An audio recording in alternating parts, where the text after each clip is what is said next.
তার মুখের ভাষা হয়তো আপনি বুঝতে পারবেন না, না পারাটাই স্বাভাবিক।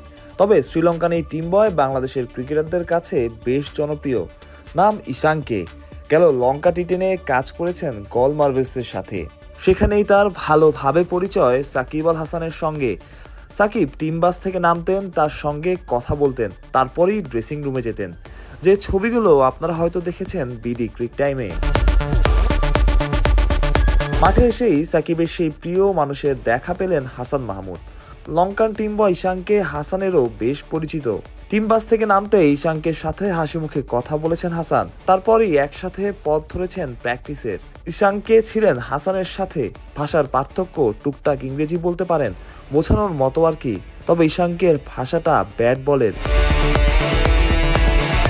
টিম বয় অ্যাওয়ে টিমের জন্য সবসময় নির্ধারিতই থাকে, তাই শ্রীলঙ্কার বাইরের দলগুলো যতবার লঙ্কা দ্বীপে আসে পায় ইশাঙ্কে কিংবা তার মতোই কাউকে। টিমের সাথে কাজ করেন, তাই ক্যামেরার সামনে কথা বলার সুযোগ নাই। তবে বাংলাদেশের ক্রিকেটারদের জন্য তার অগাধ ভালোবাসা নিজের কাজের প্রতি। টিম বয় ক্রিকেট আর ক্রিকেটারদের জন্য কতটা গুরুত্বপূর্ণ তা নতুন করে বলার অপেক্ষা রাখে না। তবুও এই মানুষগুলোর কথা মনে রাখে কজনই জানেন তাদের জীবন কেমন, কজনই বা কাজ শেষে তাদের খবর রাখেন। তারা আর কি চায়, ক্রিকেটকে ভালোবেসে করে যায় কাজটা, একসময় হয়ে যায় পেশাও। ইশাঙ্কের সাথে সাকিবের দারুণ সম্পর্ক, সেটা তার কাজের খাতিরেই। সমাজের বিচারে সামাজিক প্রেক্ষাপটে দুইজন হয়তো দুই দিকে। ছোট্ট ঘটনাগুলো মানুষ মনে রাখে। ইশাঙ্কেই তাই আজকের গল্পের খোরাক।